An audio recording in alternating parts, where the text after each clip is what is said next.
தேவனுக்குள் அன்பானவர்களே, my Jesus Tamil தொலைக்காட்சியூடாக இந்த ஒரு துளி மெசேஜில் உங்களை மறுபடியும் சந்திப்பதில் நான் மிக்க மகிழ்ச்சி அடைகின்றேன். இந்த நாளிலும் கூட தேவன் தாமே உங்களோடு பேசி உங்களுக்காக நான் செபிக்க கொடுத்த இந்த தருணத்துக்காய் நன்றி செலுத்துகிறேன். உங்களிடத்தில் வேதாகமம் இருக்குமானால் என்னோடு சேர்ந்து திருப்பிக் கொள்ளுங்கள். அங்கே பார்க்கின்றோம், புதிய ஏற்பாட்டிலே யாக்கோப்பு 4ஆம் அதிகாரம் 2வது வசனம். நீங்கள் இச்சித்தும் உங்களுக்கு கிடைக்கவில்லை, நீங்கள் கொலை செய்தும் பொறாமை உள்ளவர்களாய் இருந்தும் அடையக்கூடாமற் போகிறீர்கள். நீங்கள் சண்டையும் யுத்தமும் பண்ணியும் நீங்கள் விண்ணப்பம் பண்ணாமல் இருக்கிறதுனாலே உங்களுக்கு சித்திக்கிறதில்லை. ஆமேன், அல்லேலூயா. பார்க்கின்றோம் பொறாமை ஒரு எலும்புருக்கி. அங்கே சொல்லப்படுகின்றது பொறாமை எலும்புருக்கியாம். அங்கே நீதிமொழிகள் 14:30 சொல்லப்படுகிறது பொறாமை எலும்புருக்கி. அங்கே பார்க்கின்றோம் நோயை அங்கே கொண்டு வருகிறதா இருக்கின்றது.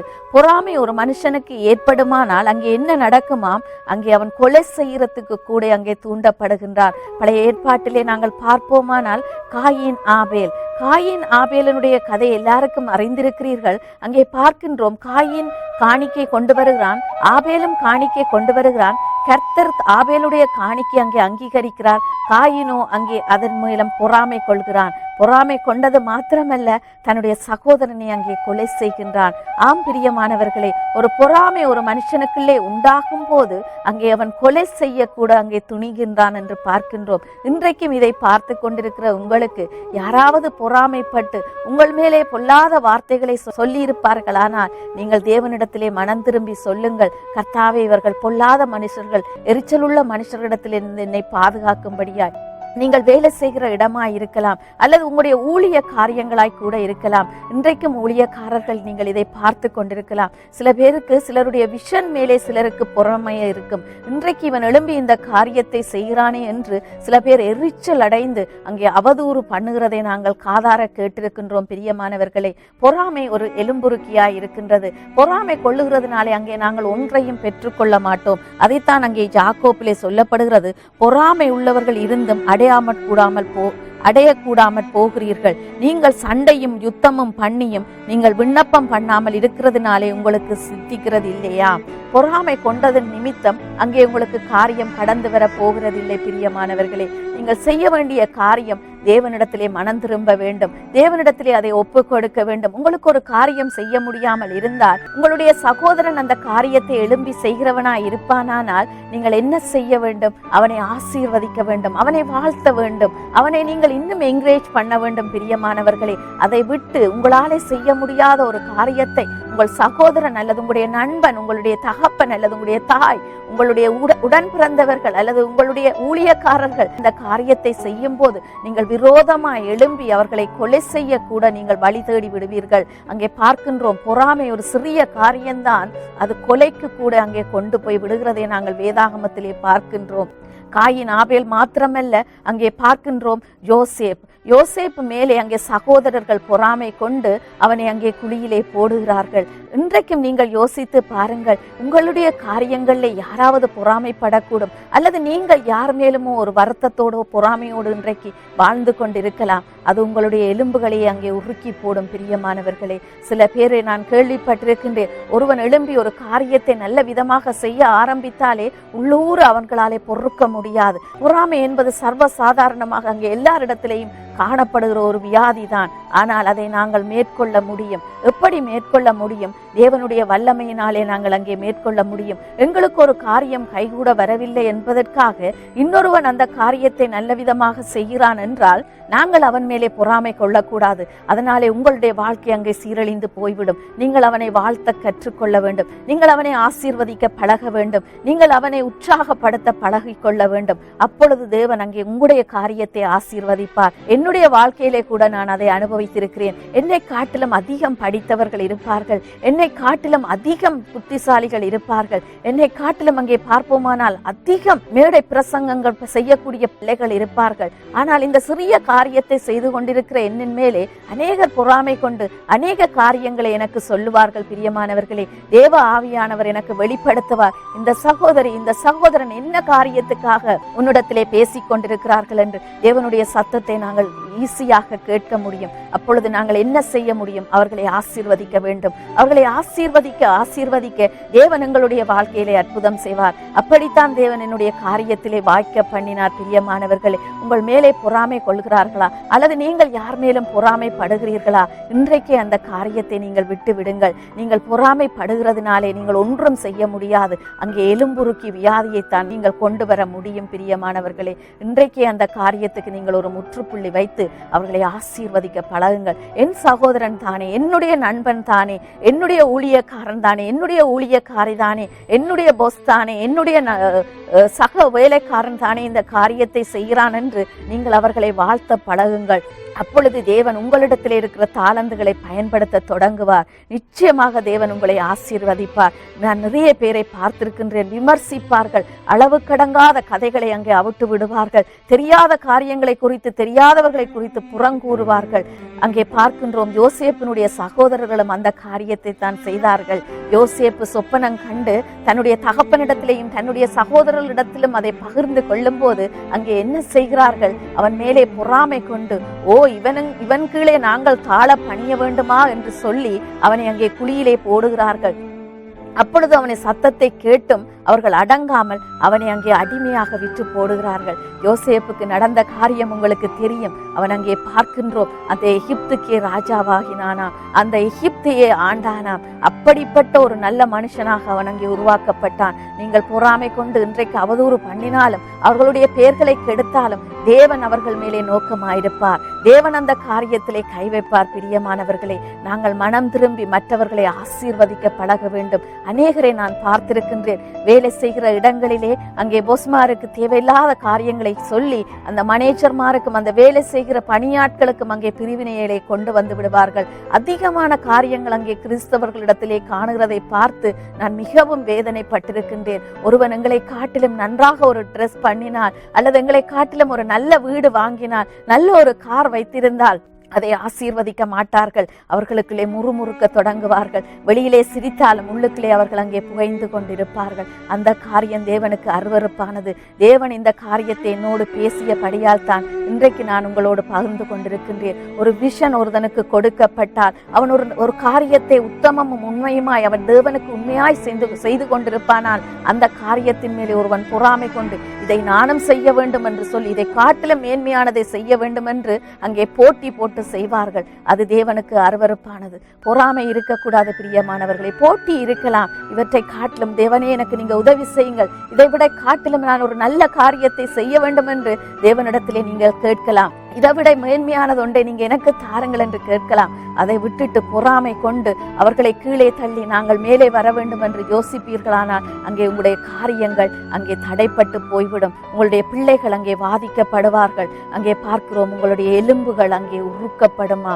எலும்பு வியாதிகள், சில பேருக்கு மூட்டு வியாதிகள், சிலருக்கு சரீரத்திலே எவ்வளவோ வியாதிகளை வைத்திருப்பார்கள். காரணம், அவர்களுடைய இருதயம் அங்கே சுத்தமாக இருக்காது. பொறாமை, மற்றவர்களை குறித்து எரிச்சல். சில பேரை பார்த்திருக்கின்ற சில பேருடைய கணவன்மார்களை குறித்து அங்கே பொறாமைப்படுவார்கள். சொல்லுவார்கள், உனக்கு என்ன, உன்னுடைய கணவன் இப்படி செய்கிறார், அப்படி செய்கிறார், நல்லா சம்பாதிக்கிறான், அப்படி இப்படி என்று அங்கே பெண்கள் கொசிப் கதைப்பார்கள். அதே போல சில கணவன்மார்கள், உன்னுடைய மனைவி என்ன துணிச்சலானவள், அப்படியானவள் என்று கணவன்மார்களுக்குள்ளே கதைத்துக் கொள்ளுவார்கள். அது ஒருத்தரை என்கரேஜ் பண்றது நல்லந்தான். அதை விட்டு பொறாமையான காரியங்களை அங்கே அவதூறு பண்ணும்போது தேவன் சும்மா இருக்க மாட்டார். அது நோயிலே கொண்டு வருகிறது. அங்கே பொறாமைப்பட்டு ஒரு நாள் கொலைகாரராய் கூட அவர்கள் மாறிவிடுகிறார்கள். அப்படியாக நாங்கள் இரத்த பலிக்கு ஆளாக கூடாது. பிரியமானவர்களே, இன்றைக்கும் தேவன் யாரோடு கூட இதை பேசிக் கொண்டிருக்கலாம், அல்லது நீங்கள் அதனாலே பாதிக்கப்பட்டிருக்கலாம். பொறாமையின் நிமித்தம் அங்கே பார்க்கிறோம், ஸ்கூலிலே பிள்ளைகளுக்கு இடையிலே அங்கே போட்டி வருகின்றது. பிள்ளைகள் ஒருவருக்கொருவர் அங்கே பொறாமை கொண்டு தேவையில்லாமல் அந்த பிள்ளைகளுடைய வாழ்க்கையை கெடுத்து போடுகிறார்கள். சில வேளையிலே அடித்து துன்புறுத்தா விட்டாலும் பின்னான காரியங்களை செய்து அந்த பிள்ளைகளை ஒரு டிப்ரெஷனுக்குள்ளே கொண்டு போய் விடுகிறார்கள். அப்படிப்பட்ட காரியங்களை நாங்கள் பெற்றோர் பார்க்கும்போது நிச்சயமாக அந்த பிள்ளைகளுக்கு நாங்கள் ஆலோசனை சொல்ல வேண்டும். சிறு வயதிலே இருந்து நாங்கள் பிள்ளைகளுக்கு பழக்க வேண்டும். சில வேளைகளிலே சிறு பிள்ளைகள் 2 பேர் விளையாடி கொண்டிருந்தால் பெற்றோர்கள் கவனித்துக் கொண்டிருக்கும் போது ஒன்றுக்கொன்று பிடிபட்டு அடிபடும் போது சிரிப்பார்கள். என்னுடைய பிள்ளை வென்று விட்டான், என்னுடைய பிள்ளை ஜெயித்து விட்டான் என்று. அந்த சிறு வயதிலே நீங்கள் விட்டு கொடுக்க கற்றுக் கொடுக்கும் பொழுது வளர்ந்து பெரிய மனுஷனாய் வாழும் போதும் அங்கே அவனுக்குள்ளே பொறாமை வராது. மற்றவர்களுக்கு விட்டு கொடுக்க பழகுவான், மற்றவர்களை என்கரேஜ் பண்ண பழகுவான். சில பேரை நான் பார்த்திருக்கின்றேன், தங்களுக்குரிய நல்ல காரியங்கள் அவர்களுடைய கண்களுக்கு தெரியாது. மற்றவர்கள் வைத்திருக்கின்ற ஒரு அற்பமான காரியங்களை குறித்து கூட அவர்கள் பொறாமைப்படுவார்கள். பிரியமானவர்களே, அநேக காரியங்களை நாங்கள் அனுதினமும் வாசிக்கின்றோம். சிலர் வைத்திருக்கிற பொருள்கள் மேலே ஆசைப்பட்டு பொறாமை கொள்ளுவார்கள். எப்படி இவர்களுக்கு இப்படி வருமானம் வருகிறது என்று ஆராய வழிவகுப்பார்கள், காட்டி கொடுப்பார்கள். தேவையில்லாத அலுவல்களுடைய அவர்கள் போய் அங்கே டிப்ரெஷனுக்குள்ளே போகின்றது. தேவன் எனக்கு கொடுத்தது எல்லாம் நல்லதென்று சொல்லி நான் அதனோடு திருப்திப்பட்டு வாழும்போது தேவன் எங்களை மேல் நோக்கி கொண்டு செல்வார். நாங்கள் ஒருவர் மேலே ஒருவர் பொறாமைப்படாதபடிக்கு மற்றவர்களை நாங்கள் வாழ்த்த பழக வேண்டும். பிரியமானவர்களே, பதவிகளுக்கு ஆசைப்படுவார்கள். ஒருத்தர் ஒன்றை செய்தால் அதற்கு மேலான ஒரு பதவியை நான் செய்ய வேண்டும் என்று அடிபடுவார்கள். இப்படிப்பட்ட காரியங்கள் தேவனுக்கு அருவருப்பானவைகள். நாங்கள் உண்மையும் உத்தமமுமாய் தேவனுக்குரிய காரியங்களை உலகத்துக்குரிய காரியங்களையோ அல்லது நாங்கள் வேலை செய்கிற இடங்களிலேயோ நாங்கள் செய்யும் போது தேவன் ஏற்ற வேளையிலே எங்களை உயர்த்துவார். பொறாமை கொள்ளுகிறதுனாலே அங்கே இரத்த பழிக்கு நாங்கள் ஆளாகின்றோம். அங்கே பார்க்கின்றோம், அதுதான் அங்கே சொல்லப்படுகிறது, நீங்கள் விண்ணப்பம் பண்ணாமல் உங்களுக்கு சித்திக்கிறது இல்லையாம். சில பேர் பொறாமை கொண்டதினாலே தேவனிடத்திலே விண்ணப்பம் பண்ண மறந்து போய் விடுவார்கள்.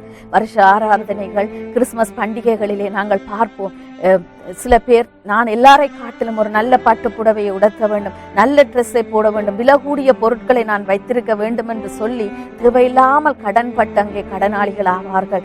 காரணம் பொறாமை. மற்றவனை காட்டிலும் நான் மேன்மையாக இருக்க வேண்டும் என்று சொல்லி வரட்டு கௌரவத்தில் அங்கே பொறாமை கொள்கிறார்கள். ஆனால் அதெல்லாம் அருவருப்பான காரியங்கள். இன்றைக்கும் தேவன் பேசிக் கொண்டிருக்கிறார், நீங்கள் மனம் திரும்ப வேண்டிய காரியங்கள்.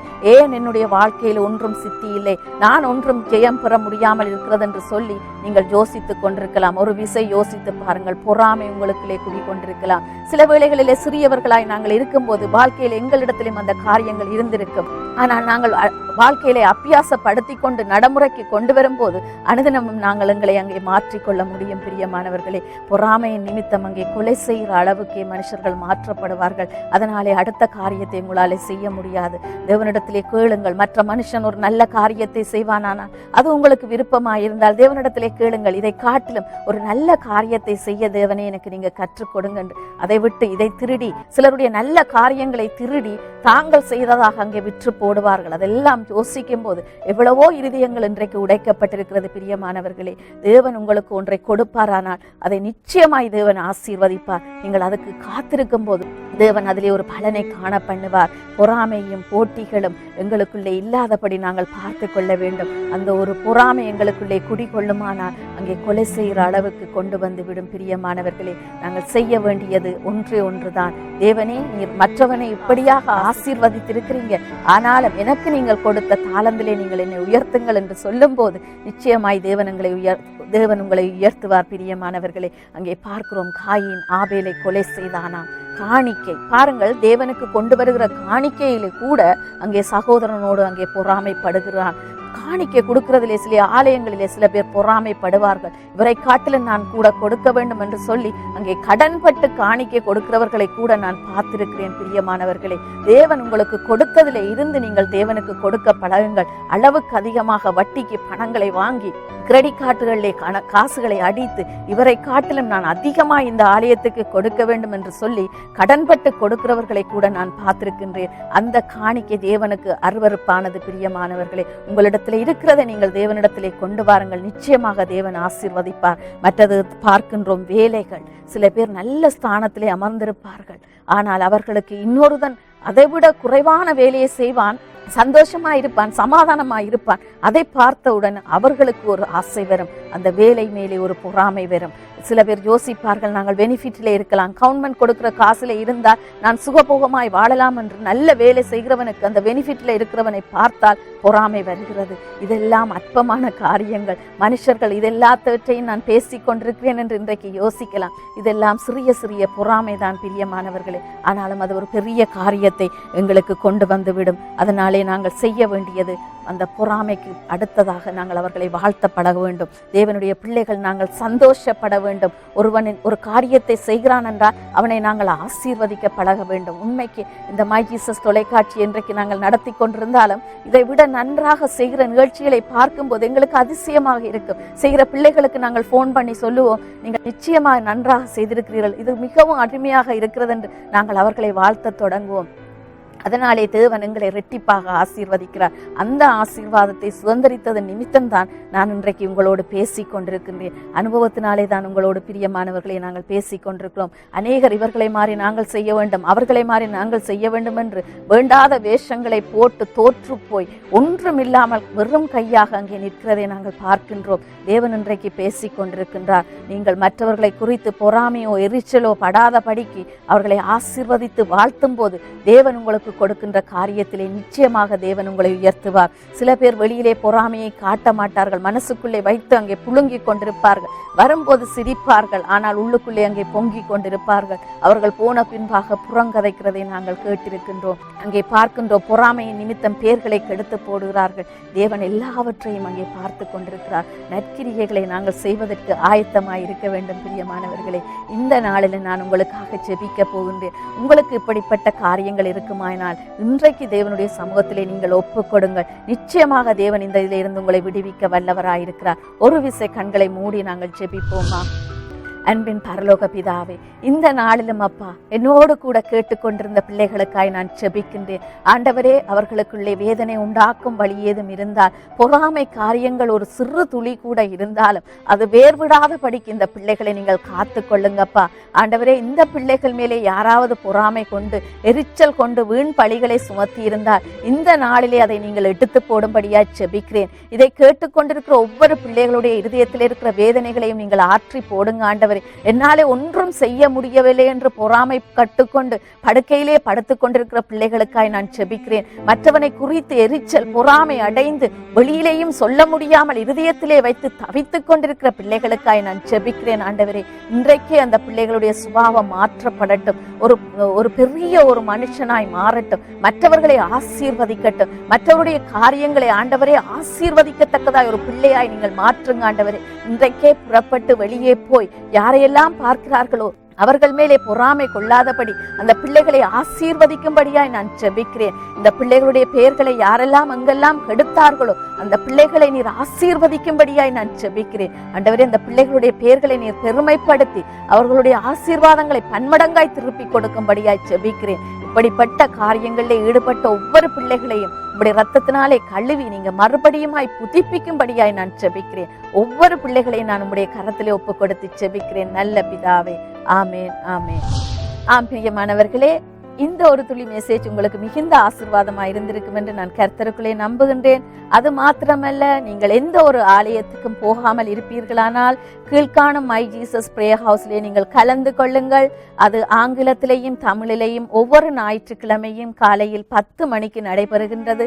அது மாத்திரமல்ல, எவ்ரிடே இங்கே காலையிலே பிரேயர்ஸ் இருக்கிறது. நீங்கள் அதிலே கலந்து கொள்ளலாம். இங்கே அட்ரஸுக்கு கிட்ட உள்ள ஆட்களுக்கு நீங்கள் தொடர்பு படுத்தி கொடுக்கலாம். 24 மணி நேரமும் உங்களுக்காக ஜெபிக்க நாங்கள் காத்திருக்கின்றோம். அது மாத்திரமல்ல, Bible study, Bible school, Bible star award, ஈஸ்டர்வெல் ட்ரிப் என்ற அநேக காரியங்கள் இந்த இடத்திலே நடக்கிறது. பிரியமானவர்களே, நீங்கள் வந்து இதிலே கலந்து கொண்டு ஆசீர்வாதங்களை பெற்று செல்ல வேண்டும் என்பதுதான் எங்களுடைய வாஞ்சை. மற்றும் ஒரு துளி மெசேஜிலே உங்களை சந்திக்கும் வரை உங்களிடமிருந்து விடை பெற்றுக் கொள்ளுகின்றேன். கர்த்தர் தாமே உங்களை ஆசீர்வதிப்பாராக.